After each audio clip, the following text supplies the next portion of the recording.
Bueno, muy buenas tardes para todos y para todas. Antes de iniciar, un afectuoso saludo y agradecimiento a la doctora Maite Oronoz por esta invitación y por este foro que nos congrega alrededor de temas tan interesantes y tan necesarios. Un saludo también para mis compañeras, miembros de la Comisión de Género de la Cumbre Iberoamericana, para las secretarias técnicas y para todo el equipo de República Dominicana que nos acogen y han posibilitado este encuentro. Un saludo especial también para nuestras panelistas de la tarde de hoy. Yo creo que voy a evitar la presentación porque pues esta mañana ya hicieron lo propio y eso nos permite avanzar en el tiempo y en lo que queremos, que es escucharlas a ustedes como expertas. Me parece que podríamos tener un consenso al interior de este recinto sobre que el trabajo de cuidado es esencial para el desarrollo de la infancia y durante la vida para las personas con discapacidad y para las personas de la tercera edad o la población adulta. Sin embargo, el trabajo de cuidado ha permanecido históricamente oculto a pesar de las luchas y de los intentos de visibilización por parte de los movimientos feministas. El problema central, que además justifica que esta discusión sea inaplazable y que tengamos que darla en un foro como este, es que el trabajo de cuidado es asumido esencialmente y principalmente por la mujer. Y esto, claro, tiene un impacto directo en su propia vida, en las oportunidades de desarrollo, en la autonomía y en la ejecución de las tareas propias o laborales que nos interesen. Yo creo, y lo digo por seguirle la pista a estos trabajos desde el punto de vista académico, que la invisibilización del trabajo de cuidado obedece también a una estrategia desde lo patriarcal, porque convenía no dar la discusión sobre la división sexualizada del trabajo remunerado y, por supuesto, de todo lo que implica el trabajo no remunerado. Dicho esto y con este marco, quisiera darle la palabra a usted, doctora Isabel Cristina Jaramillo, para que nos haga su presentación inicialmente. Gracias.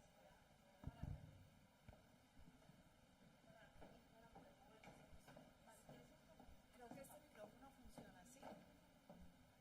¿Este funciona así?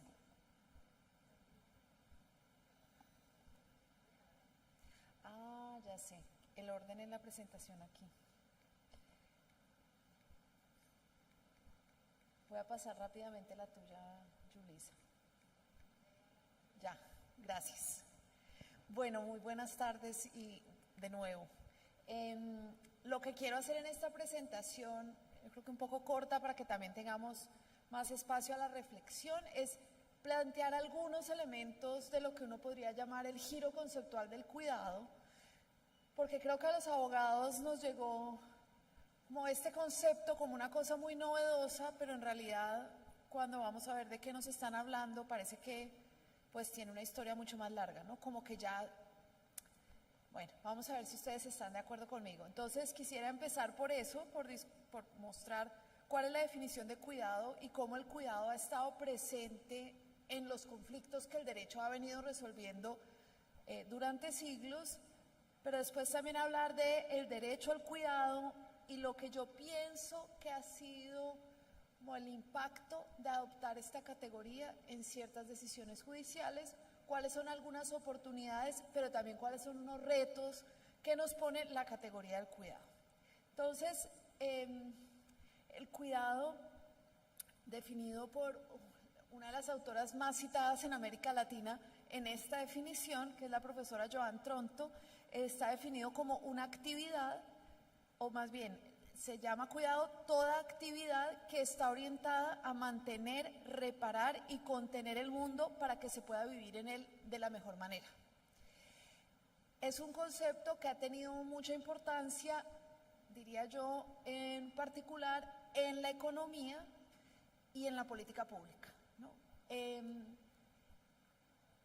Para Tronto ha sido muy importante también distinguir esta definición de la definición del cuidado que ha estado o que rondó o que estuvo presente en las discusiones éticas. En las discusiones de ética y moral y dentro de la psicología y dentro de la psicología del desarrollo moral se hablaba también del cuidado para referirse a una cierta manera de ver el mundo en la que uno pone al otro y sus necesidades en perspectiva. Entonces Tronto enfatiza que si bien es valiosa esa discusión sobre la ética del cuidado, es valioso también o es muy importante ver al cuidado como actividad y llamar la atención sobre el cuidado como actividad. Lo que contribuiría, dice Tronto, es empezar a ver su valor económico, su contribución en el mundo.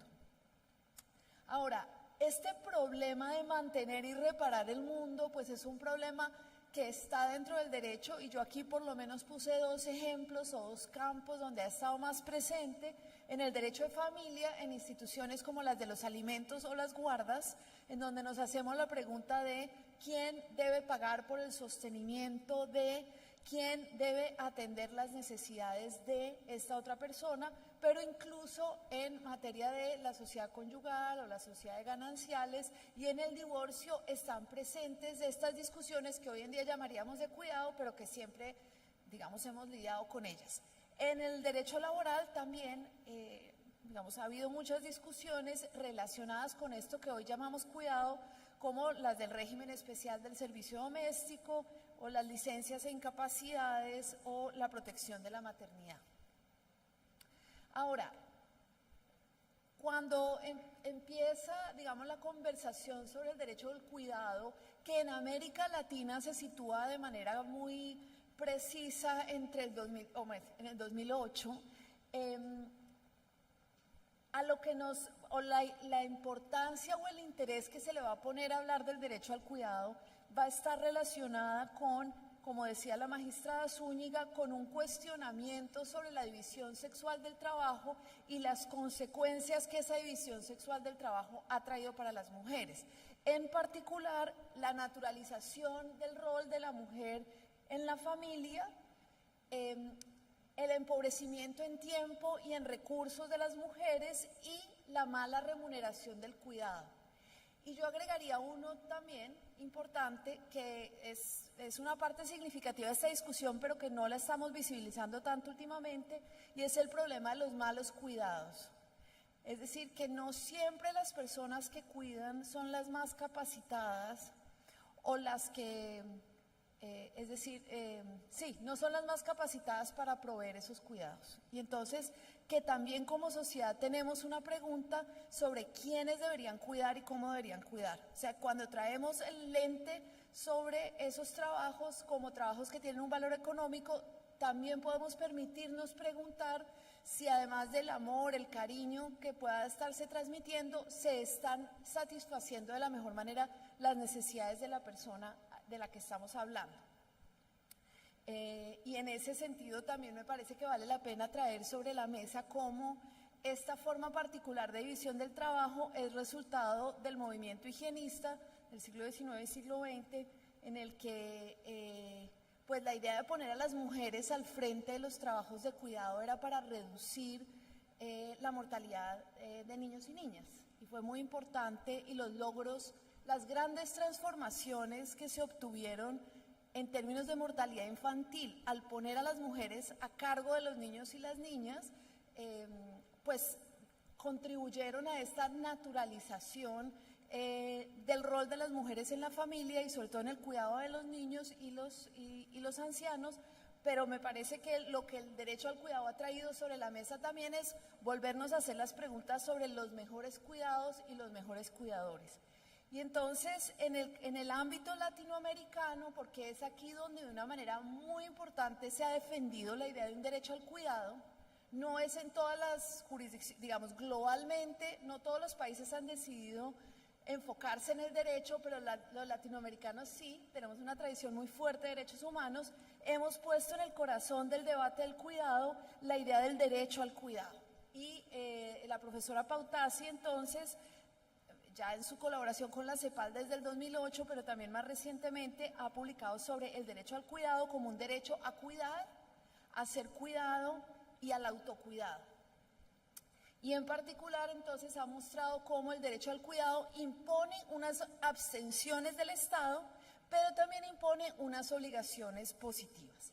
Y lo que yo quise hacer aquí, después de este marco más teórico y conceptual, traer algunos ejemplos de cortes que han utilizado el derecho al cuidado a propósito, ¿cierto? Resolviendo casos que en muchos sentidos no son nuevos, o que muchas de ustedes dirían, yo ya sé cómo resolver ese caso, pero los magistrados o los ministros han utilizado el derecho al cuidado con una intención de introducir algunos elementos nuevos en la decisión.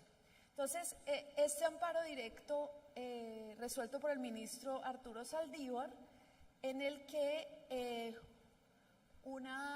la señora A pide el divorcio del señor B, un divorcio incausado, y el juez lo decreta, y el señor B apela a la decisión diciendo que no le pueden dar el divorcio a A, es un divorcio incausado, es decir, no tenía que demostrar nada, pero B lo apela diciendo que si decretan el divorcio, él no va a tener nadie que lo cuide. Entonces, que ese divorcio debería declararse nulo. Y lo que dice la ponencia del ministro Saldívar es, pues, la señora A tiene su derecho al libre desarrollo de la personalidad y si ella ya no quiere seguir con usted, no tiene por qué seguir con usted. Claro, y ahí se habría podido quedar la sentencia, porque lo que estaba solicitando el demandante era que se revirtiera la decisión de divorcio y ese problema se resuelve fácil, diría uno, pues está garantizado el derecho a divorciarse en México porque es incausado. Pero la Corte va un paso más allá y dice, pero bueno, usted ha manifestado unas necesidades de cuidado y aunque en este panorama su esposa no está obligada a seguirle proveyendo estos cuidados, usted sí tiene unas necesidades. Entonces el ministro, de una manera, inusual, genera una audiencia adicional al proceso para escuchar al demandante y que el demandante explique cuáles son sus necesidades de cuidado para que puedan ser atendidas, no obligando a la esposa a quedarse, pero sí reconociendo que hay una necesidad de cuidado. Este otro caso del magistrado Ramiro Ávila en el Ecuador, en la Corte Constitucional del Ecuador, en el que se acumulan una serie de expedientes en los que hay unas mujeres que son empleadas provisionales y ocasionales que reclaman, empleadas provisionales y ocasionales del Estado, no de carrera, reclaman que se les reconozca la licencia de maternidad y de lactancia a cargo del Estado. Y este es un problema que, de nuevo, seguramente muchos de ustedes han enfrentado, si tienen o no derecho a la licencia de maternidad, las empleadas ocasionales. Y sería muy sencillo resolverlo diciendo sí, son similares a las demás y se protegen. Y sin embargo, lo que el magistrado hace con el derecho al cuidado es decir, bueno, la licencia de maternidad es un mecanismo para cuidar a la mujer que da luz. Las mujeres que dan a luz tienen derecho a ser cuidadas. La licencia de maternidad no es sobre el cuidado de los niños, los bebés, sino el cuidado de las mujeres trabajadoras.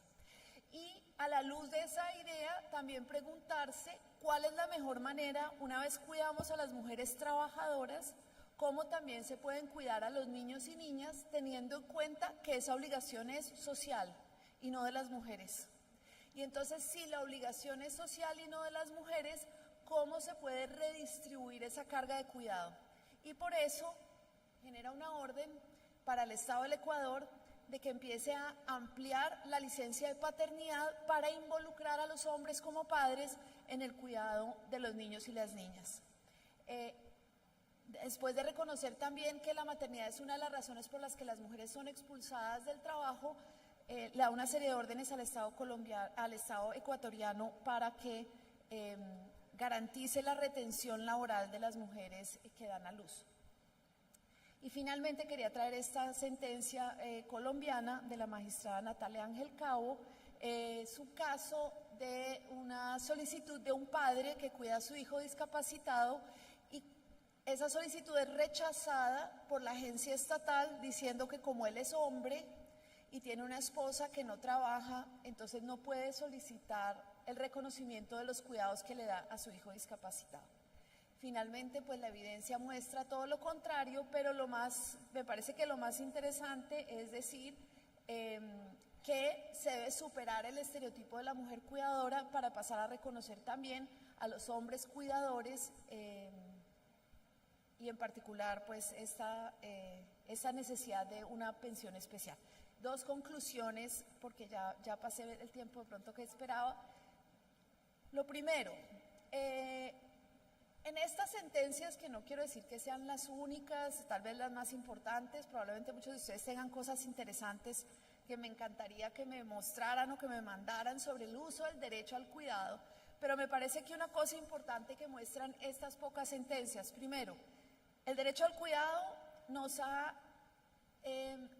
servido para enfatizar el valor que tienen, el valor que tiene lo que las personas cuidadoras hacen. Entonces, el reconocimiento de los cuidadores y las necesidades de los cuidadores.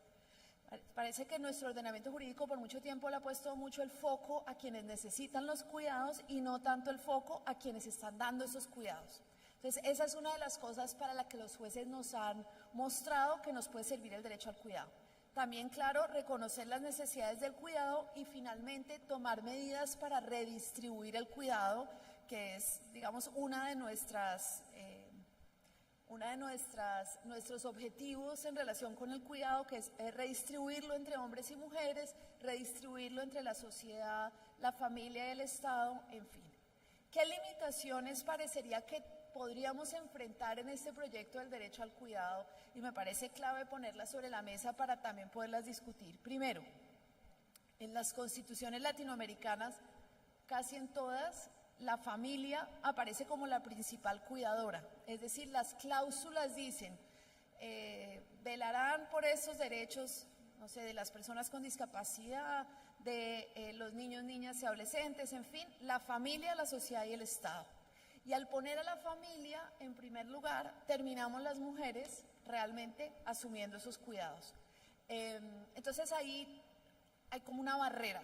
En el caso colombiano, por ejemplo, la Corte Constitucional solamente asigna servicios de cuidado si falta la familia. Y faltar la familia es que no haya ninguna mujer soltera que quiera dedicarse a cuidar o ninguna mujer desempleada que quiera dedicarse a cuidar a la persona que está faltando. Entonces ahí la importancia de la familia en las constituciones es una que vamos a tener que estar pensando. Segundo, pues que nuestros ordenamientos jurídicos están llenos de cláusulas de no reconocimiento del trabajo del cuidado. Entonces vamos a tener que ir por muchos de los campos jurídicos revisando. Una tercera dificultad, la informalidad de nuestros mercados laborales, porque muchas de las medidas que se adoptan son medidas para los asalariados que están en relaciones formales de trabajo, y entonces las personas que están en situaciones de informalidad o precariedad van a perderse de muchas de las protecciones que se han asociado al derecho al trabajo. Por ejemplo, la licencia de maternidad. Pues la licencia de maternidad es un mecanismo idóneo para proteger a una cuidadora que ha tenido trabajo, pero una cuidadora que no ha tenido un trabajo formal en una empresa, sino un trabajo precario o un trabajo informal, pues las modificaciones que hagamos de licencia de maternidad se van a demorar mucho en llegar.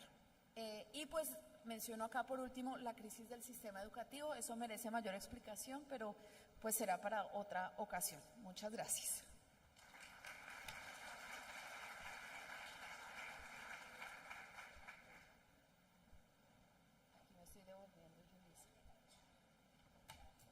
Claro, como este panel aborda la administración de justicia y el trabajo de cuidado, yo creo o destaco, doctora Isabel, de esta presentación, las decisiones judiciales que nos comparten, porque me parece que es un camino que empezamos a recorrer como jueces, y aunque por supuesto que queda mucho que reflexionar y discutir allí, yo creo que el impacto que mencionabas en la última diapositiva de esas decisiones, insisto, yo creo que nos ubica en una hoja de ruta hacia la necesidad de entender el trabajo de cuidado como un derecho humano, como lo hablaba la doctora Yulisa, a quien invito para que nos haga su presentación.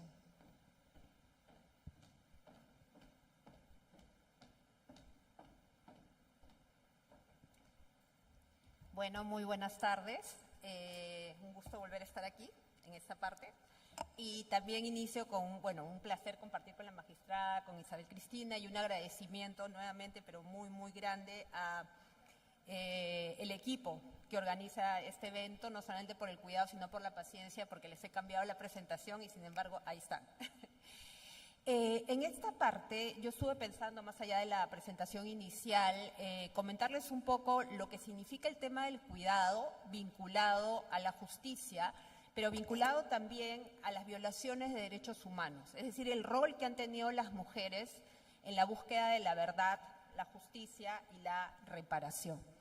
Y en este sentido, comentarles un poco de la experiencia de haber trabajado en una comisión de la verdad, como la Comisión de la Verdad del Perú, que se creó en el 2001 para investigar crímenes y graves violaciones de derechos humanos del 80 al 2000, pero también en la Comisión Interamericana. Hay una presencia de las mujeres en el espacio público por diferentes razones. Y en lo que tiene que ver con la verdad, la memoria y la justicia, también desde los roles de cuidado. Y yo quería empezar haciendo una presentación comparada de algunos aspectos que creo que nos pueden dar luces sobre la importancia de esta presencia de las mujeres. Cuando hablamos de cuidado, hablamos, por ejemplo, de la alimentación, de la cocina. Lo cierto que es que una de las violaciones de derechos humanos más graves que ha sido reconocida como una violación compleja y permanente es la desaparición forzada, que afecta no solo la vida, sino también la integridad y que, como la Corte establece, es una violación compleja por la cantidad de derechos afectados. En la jurisprudencia, la víctima de desaparición forzada no es solamente la persona desaparecida, sino también sus familiares. Estudios que tuvimos dentro de las audiencias de la Comisión Interamericana sobre el impacto en las personas buscadoras, hubo un estudio muy interesante de México, porque si bien el estudio no se pensó para identificar solamente lo que sucedía a las mujeres que buscaban, a la larga, el mayor porcentaje de quienes buscan a los desaparecidos y desaparecidas son mujeres. Y esta búsqueda tiene impactos diferentes sobre lo que voy a hablar luego. Pero quería ir presentándoles algunas experiencias sobre cómo estas mujeres buscadoras, en este caso, salen a buscar desde el rol que tienen de madre, de esposas, de hijas, han lidiado con este tema. Y quiero comentar con la experiencia mexicana. Estas fotos son del llamado recetario de la memoria, que es una experiencia en Sinaloa y Guanajuato. Las mujeres buscadoras hacen este recetario de la memoria, donde no solo incluyen recetas, sino aquellas que les gustaban a sus familiares desaparecidos.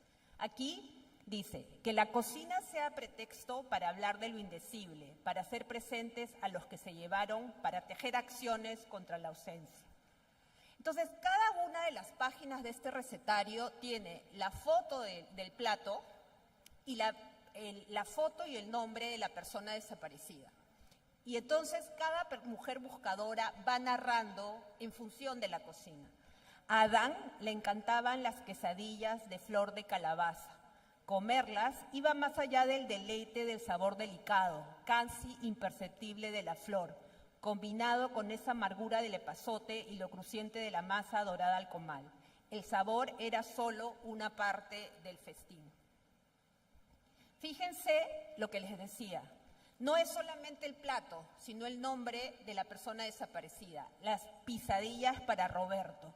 Y cuando empiezan a poner la receta, y esto lo pueden encontrar en internet, narran cómo se las preparaban a sus familiares. Y muchas mujeres dicen que nunca más cocinaron estos platos cuando sus familiares desaparecieron. Sin embargo, el recetario de la memoria les permitió reconstruir lo que estaba sucediendo y sobre todo mantener la esperanza. La característica dentro de las obligaciones internacionales, tanto de la Convención Americana de Derechos Humanos como la Convención sobre Desaparición Forzada del Sistema Universal y la del Sistema Interamericano, es que la búsqueda que tiene que hacer el Estado tiene que ser una búsqueda partiendo desde la presunción de la vida. Y en segundo lugar, que no es una búsqueda que deba realizar los familiares per se, sino que es el Estado quien tiene la obligación. En la práctica, lo que se ha logrado saber es que son las mujeres buscadoras las que siguen detrás de la verdad y salen desde su rol de madre, así como las abuelas de la Plaza de Mayo, como las madres de la Candelaria en Colombia, como las mujeres buscadoras en México, a quienes llaman a veces las locas de las palas, porque salen con palas a buscar los cuerpos de los desaparecidos.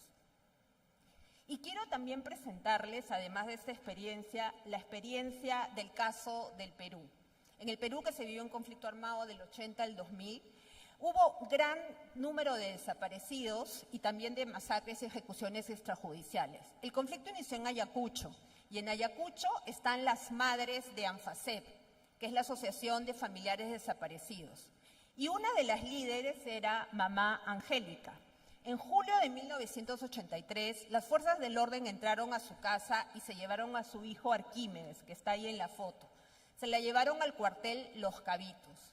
Mamá Angélica, porque eso es una cosa importante, en Ayacucho, que es una población de la Sierra Sur de Perú, a las mujeres madres ya les dice Mamá Angélica, Mamá Juana, siempre, ¿no? Mamá Angélica fue a buscarlo y le niegan la existencia de su hijo en detención.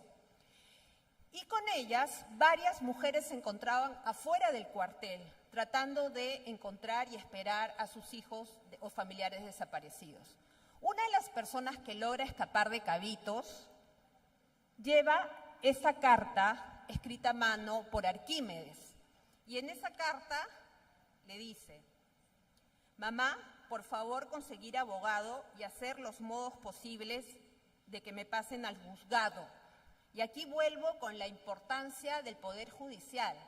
Si los detenidos no eran pasados al juzgado, no iba a haber forma de que encontraran verdad y justicia. Podían quedarse y desaparecer en los cuarteles.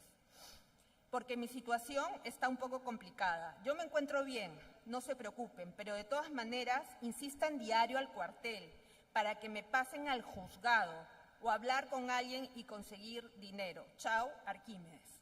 Entonces, nuevamente, el rol del Poder Judicial y el rol de las mujeres buscadoras.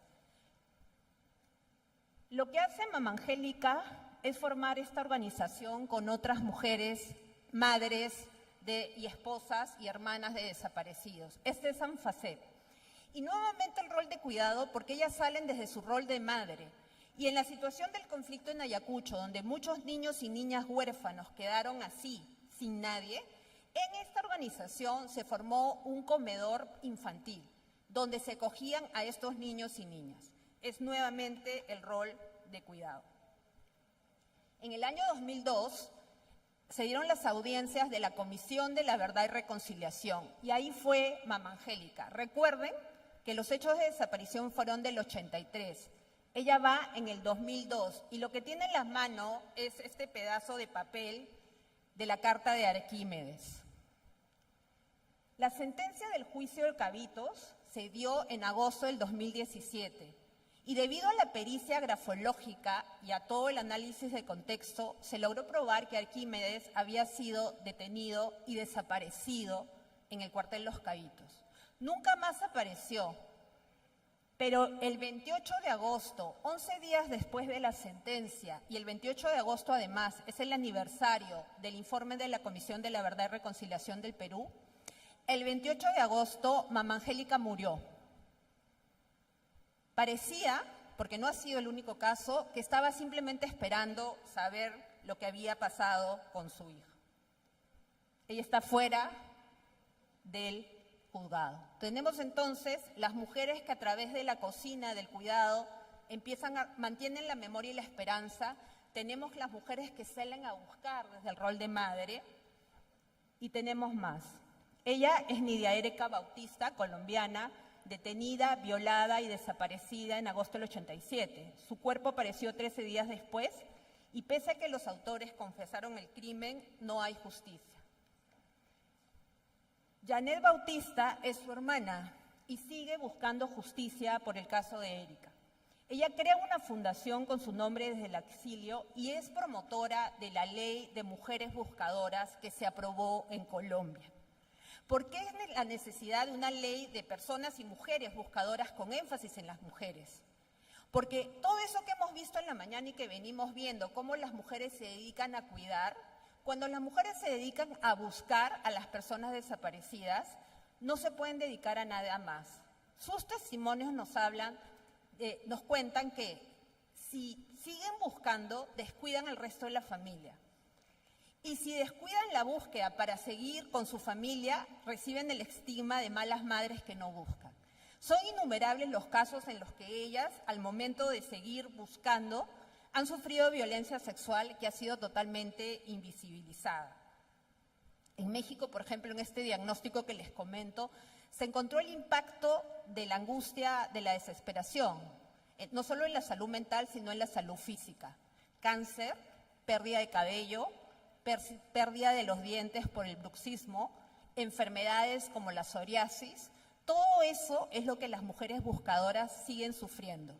La ley de mujeres buscadoras que se aprobó en Colombia y que ahora están en contacto con las mujeres mexicanas, establece el reconocimiento al rol de la búsqueda, porque una mujer que se dedica a buscar está cuidando la memoria y la verdad, pero no tiene ni el espacio ni el tiempo para trabajar, tener ahorros o tener una pensión. Recientemente, en el caso Leite, ante la Corte Interamericana, es un caso de Brasil, uno de los pedidos de la Comisión Interamericana que pasó el caso a la Corte, porque se trata de madres nuevamente buscadoras, fue pedir que Brasil aprobara una ley de mujeres buscadoras. No sabemos qué va a pasar, ese caso está pendiente, pero fue muy importante y ustedes pueden ver la audiencia cuando el presidente de la Corte, Ricardo Pérez, nos pregunta qué cosa es una ley de mujeres buscadoras y por qué es importante. Entonces, creo que es importante también ver cómo este rol y esta participación de las mujeres en el espacio público vinculado a la verdad, la justicia y la reparación se da desde su rol de madre y desde su rol de cuidado. Y finalmente, hoy día de la no violencia, podemos poner en Google el nombre de cualquier mujer, nuestro propio nombre y al costado la palabra feminicidio. Y estoy convencida que van a salir casos. Y la pregunta que haría yo es, ¿quién cuida a los hijos e hijas huérfanos del feminicidio? Si la madre ya no está porque ha sido víctima de un feminicidio y el padre está en la cárcel, ¿quién los cuida? Las abuelas. Entonces, el rol de que nosotros hablábamos antes, de cómo la mujer mayor es la niña que no pudo denunciar, es la madre que sigue cuidando. Y yo no puedo terminar esta presentación el día de hoy sin mencionar a Elsa Torres. En noviembre de este año, o sea, ahorita, Sheila Cóndor salió de su casa, era una joven, salió de su casa a encontrarse con una persona que iba a hacer una adopción de un animalito. Esa persona era Darwin Condori, un policía, y nunca más volvió. Era un policía en actividad. La señora Elsa Torres fue a la comisaría de Santa Anita y le dijeron que no le iban a recibir la denuncia porque no era el domicilio de la víctima. Logra finalmente que se tramite la denuncia y lo que le dicen los policías es, seguro se ha ido con el novio. O sea, el caso Campo Algodonero que vieron en la mañana tal cual. La señora Torres, desde ese rol de madre, va con la computadora de su hija, que tiene el WhatsApp abierto y tiene el geolocalizador, y se da cuenta de dónde está. Aparentemente, porque todo está en investigación, los colegas del asesino, del policía, le avisan y él logra escapar. La señora Torres llega al departamento del sujeto y encuentra los restos de su hija en una maleta, descuartizada. Hace poco, Condori se suicidó. No se sabe si suicidó o lo asesinaron. Pero ¿qué es lo que quiero resaltar en estos momentos? Cómo las madres siguen buscando y cómo ya no hablamos en el caso del feminicidio de la víctima directa que fue Sheila Cóndor, sino de Elsa Torres. Y cómo estamos hablando de violencia institucional. No se trata solamente de las mujeres que desaparecen o en este caso víctimas de feminicidio, sino que son las madres las que siguen buscando. Entonces, es el rol que hemos hablado todo el tiempo del derecho humano al cuidado, ¿no? Y lo estamos viendo en todas esas dimensiones. Pero creo que también el rol de la madre que busca justicia y que recibe esta violencia institucional es algo que no podemos dejar mencionar en un día como hoy. Muchas gracias.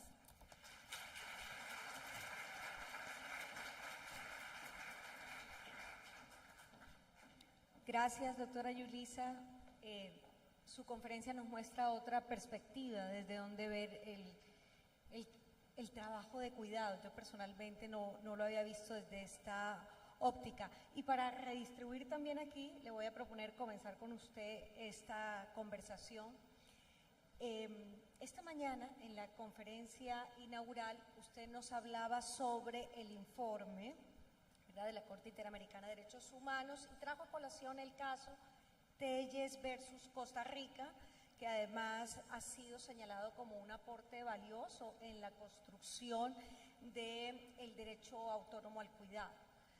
Me parece un buen escenario y le pediría que si pudiéramos profundizar en este informe y quizá compartirnos su interpretación sobre el impacto del reconocimiento del cuidado como un derecho fundamental. Muchas gracias. Sí, efectivamente, el informe Telles Blanco, como mencionaba en la mañana, es un caso que llegó hasta la Comisión Interamericana y debido al reconocimiento de Costa Rica, ya este caso no pasa a la Corte. Entonces, el caso Telles tiene varias aristas, voy a profundizar algunas de ellas. Primero, que es institucionalmente estereotipado, porque el programa de cuidado se llamaba Tías del Pánico, ¿no? Y estaba dirigido exclusivamente a mujeres. Y en segundo lugar, algo que mencioné en la mañana, pero que también creo que es importante, en el informe de admisibilidad hay 3 comisionados en contra, y son 7 comisionados. Y los 3 comisionados establecen, por un lado, que si se va a hablar de discriminación, son los hombres los discriminados, porque no les permiten tener ese trabajo, pero además dicen que la circunstancia que sufre la señora Telles, porque tiene que trabajar 24 horas todos los días, porque no puede ver a sus propios hijos, debería ser algo regulado por la OIT, es decir, por el tema de la Organización Internacional del Trabajo. Mientras que el informe lo que argumenta es que hay una afectación al principio de igualdad por el artículo 24, en las obligaciones internacionales del Estado incumplidas, pero además a la integridad física, moral, mental de la señora Telles. Entonces, al momento de hacer este caso, lo que se está reconociendo, más allá de los artículos en específico, es que tiene que haber una institucionalización del cuidado, ¿no? De quiénes cuidan y cuáles son las condiciones de las personas cuidadoras. El tema de que porque las madres nunca descansan y si eres una madre sustituta tampoco debes descansar, es el ejemplo más claro del estereotipo. Y en esa misma línea del reconocimiento del cuidado, en la mañana no me alcanzó el tiempo para mencionarlo, es hablar de la Convención Interamericana sobre los Derechos de las Personas Mayores. El artículo 12, que es un artículo muy extenso, establece que el Estado tiene que desarrollar políticas de cuidado para las personas mayores, con la participación de la persona mayor, y establece una serie de argumentos y sobre el impacto que tiene la falta de cuidados, y además establece por la Convención la importancia de la perspectiva de género, para evitar precisamente que este cuidado recaiga solamente en las mujeres. Entonces, si estos aportes, sea de la Comisión como de la Convención, van a seguir adelante, va a ser muy importante la opinión consultiva 31, donde se va a definir el alcance preciso del derecho al cuidado. Gracias. Doctora Isabel Cristina, vamos a aprovechar todo su conocimiento y su lucha por los derechos de las mujeres. A ver, en los temas de el trabajo de cuidado, digamos que ha habido muchos estudios sobre la inversión de tiempo de las mujeres en el trabajo de cuidado no remunerado frente al de los hombres. Incluso en época de pandemia, esto además fue mucho más evidente. Pero como no hay un tipo único de feminismo ni un mismo tipo de mujer, en esa ecuación algunas resultan más perjudicadas que otras, y yo creo que frente a eso las teorías feministas también se han pronunciado. Entonces, concretamente quisiéramos saber cómo podemos explicar, digamos, esas diferencias que asumen las mujeres desde las teorías feministas y qué nos dice sobre las formas en que esos servicios pueden ser adquiridos. Gracias, sí. Bueno, yo creo que en esto hay como tres elementos que me parece que son muy importantes en el debate del cuidado. El primero, como dice la magistrada Zúñiga, sobre las diferencias entre las mujeres. En esas diferencias entre las mujeres, rescatar el valor del cuidado también tiene que ver con reconocerlo en su verdadero valor, y en ese sentido reconocer, ¿no?, que unas mujeres dedican muchas más horas de trabajo a esto que otras, y esto, por ejemplo, uno de los impactos que ha tenido es volver a la discusión sobre las mujeres empleadas del servicio doméstico. Esta que ha sido una ocupación muy importante para muchas de nuestras mujeres en América Latina, cómo reconocer este trabajo asignándole al menos el mismo salario. Este es un trabajo que hacen el 90 y algo por ciento, o más bien, como el 90% lo hacen las mujeres, y sin embargo dentro de muchos de nuestros códigos, dentro de la legislación, está previsto un pago inferior, menos prestaciones, en formas, digamos, paternalistas de tratar a las trabajadoras. Entonces, ahí ha habido una movilización importante y una apuesta por reconocer el valor de ese cuidado. Uno podría decir que para las feministas esa discusión no solamente se terminaría con las mujeres más vulnerables, sino que tendría que afectar todo el régimen laboral, en el sentido de que de reconocer que mucha de la discriminación de las mujeres en el empleo tiene que ver también con la normalización de una visión en la que las mujeres siempre estamos haciendo trabajo de cuidado y el trabajo de cuidado vale menos. Entonces no importa si es abogada, como es mujer, probablemente lo que está haciendo vale menos, y entonces el reconocer el trabajo de cuidado también tendría que afectar a las mujeres en posiciones de liderazgo, porque tendría que afectar la valoración de ese punto de vista que traen las mujeres al mundo laboral, y que por lo tanto, digamos, si no hay otras razones, por lo menos que haya esta, para que haya justicia en la valoración del trabajo. Entonces, reconocer el trabajo de cuidado afectaría a distintas mujeres de manera distinta, pero en muchos sentidos afectaría a todas las mujeres. Ahora, hay diferencias entre las feministas, yo diría como en tres sentidos. Primero, ¿qué tan importante debería ser la agenda del cuidado en relación con otras agendas? Algunas feministas han postulado la agenda de la violencia es la primera, porque, perdón por lo crudo que voy a decir, pero una mujer muerta pues no cuida. Entonces, pues primero hay que atender el problema de la violencia. Algunas feministas piensan que allí está la urgencia.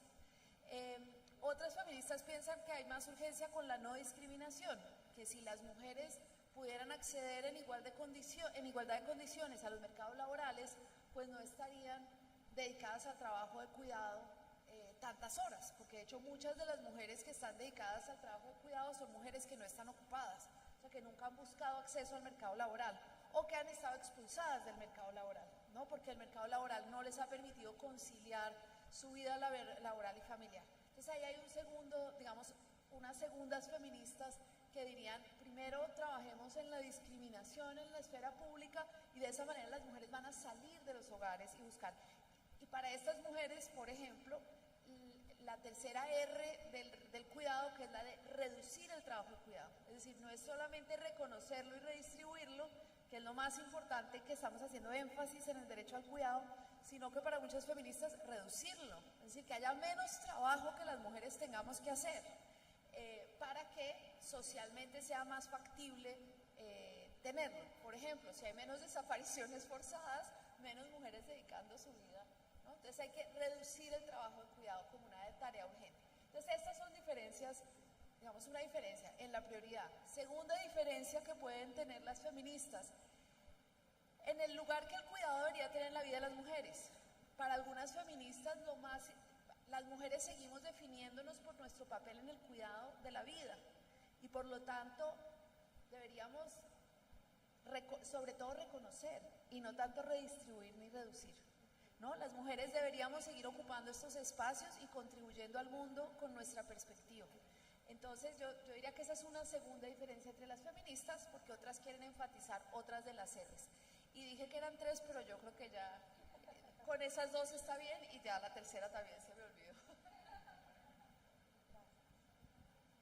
Una pregunta común para cerrar, no sé si el tiempo nos da de manera corta y sobre todo por la importancia, porque creo que ahora lo que se viene es un activismo judicial, lo vimos con las sentencias citadas, que además transversalice nuestras disciplinas desde el punto de vista del derecho de familia, también en seguridad social lo vemos, por ejemplo, el caso, yo lo veo mucho, el caso de las mujeres que resultan afectadas en su reconocimiento pensional, porque como somos cuidadoras por naturaleza, entramos y salimos del mercado de trabajo y eso incide directamente en nuestras cotizaciones al sistema pensional. Pero dicho esto, y de manera corta, una pregunta, ¿qué estándares o buenas prácticas se rescatarían de cara a los jueces con el fin de llenar de contenido este derecho para ambas? Bueno, brevemente porque sé que estamos contra el tiempo. Un poco la línea que mencionaba yo un poco en la mañana del control de convencionalidad, que tiene que ver con el cumplimiento de los tratados, pero además con el conocimiento de los estándares internacionales. En ese tema puntual que plantea la magistrada está el caso Trujillo contra Ecuador ante el Comité de Derechos Económicos, Sociales y Culturales. La señora Trujillo era una señora que trabajaba, digamos, que pagaba sus prestaciones antiseguro, pero de manera intermitente, ¿no? Cuando tenía trabajos, cuando no tenía trabajos. Y al final de cuentas no le reconocen los tiempos que no pudo pagar, digamos, el seguro, ¿no? O aportar. Cuando el caso llega al comité, la señora Trujillo plantea que ella pertenece a una generación de mujeres que se han dedicado fundamentalmente al trabajo no remunerado y que es algo que tiene que tomarse en cuenta. Y en ese caso, el comité establece la importancia de las pensiones no contributivas, pero con perspectiva de género, recogiendo lo que hablábamos en la mañana de que no va a ser lo mismo las mujeres que han podido acceder a la universidad, para empezar, en el caso del Perú desde el 55, más o menos. Entonces, no va a ser lo mismo que aquellas mujeres que no han podido acceder a la educación, no han podido votar y demás. Entonces, por ese lado decía yo la importancia de conocer los estándares internacionales y los fundamentos. Y algo también necesario es ver esta relación entre el sistema universal, CEDAW, las recomendaciones que tiene de manera particular sobre la situación de las mujeres mayores, del trabajo de cuidado, el Comité de Derechos Humanos, el Comité de Derechos Económicos, Sociales y Culturales, el sistema interamericano y recordar los principios básicos, ¿no? Este principio de debida diligencia que aprendimos siempre y que para el caso de las mujeres que se están dedicando al cuidado tiene que tener un contenido reforzado. Entonces, por ahí van las buenas prácticas en general, pero algo que sí me permito decir es mirar cómo vamos por casa. Es decir, en la Administración de Justicia se está reconociendo la situación de las mujeres que tienen que cuidar, y no solo cuidar hijos, sino también, por ejemplo, padres. Entonces, ¿cómo estamos yendo por casa en esa situación? Pienso, y lo comentábamos un momento, con lo que va a pasar en México ahora, con la reforma judicial, donde van a ser elegidos magistrados y magistradas. Creo que hay mucho por hacer, pero quizás un primer elemento es que hablar del cuidado desde este enfoque de derechos humanos nos habla también de un deber del Estado con principio de debida diligencia reforzado. Sí, y yo creo que va a ser, creo que la idea del derecho al cuidado va a abrir unas tensiones y unos debates sociales tan significativos como en las décadas pasadas el derecho a la salud y antes de eso el derecho a la seguridad social. Una de las economistas de la Organización Internacional del Trabajo, Valeria Esquivel, estaba tratando de hacer un cálculo de cuánto costaría el derecho al cuidado visto mínimamente, y pues la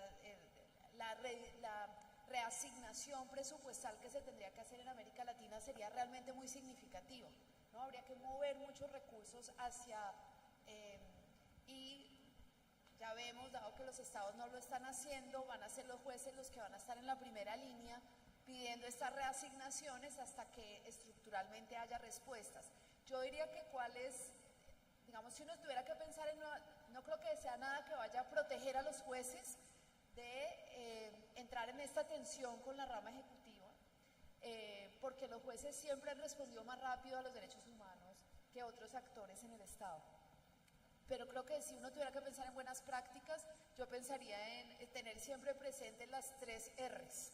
Reconocer el cuidado, que quiere decir darle el mismo valor económico que tienen otros trabajos.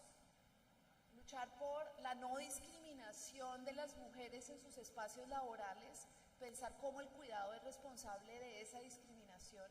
Entonces, reconocer, redistribuir, cuál es en el caso concreto una forma en la que se puede involucrar a la sociedad y en particular a los hombres en asumir esas tareas para reducir la carga estatal, porque si se la quitamos solamente a las mujeres, solamente nos queda el Estado. Pero si estamos pensando en redistribuir, entonces podemos entregar una parte de esa a los hombres, a los compañeros. Entonces yo creo que redistribuir como una tarea muy importante. Me parece que para los jueces la tercera R no es la más importante, que es la de reducir, es decir, cómo podemos reducir el cuidado que es necesario en una determinada situación. Pero bueno, también yo creo que visibilizar esas 3 R's, reconocer, redistribuir y reducir, puede ser una manera de mirar de manera distinta los casos para encontrar soluciones que están en la legislación y que van más allá de la legislación para la protección del derecho al cuidado como derecho humano.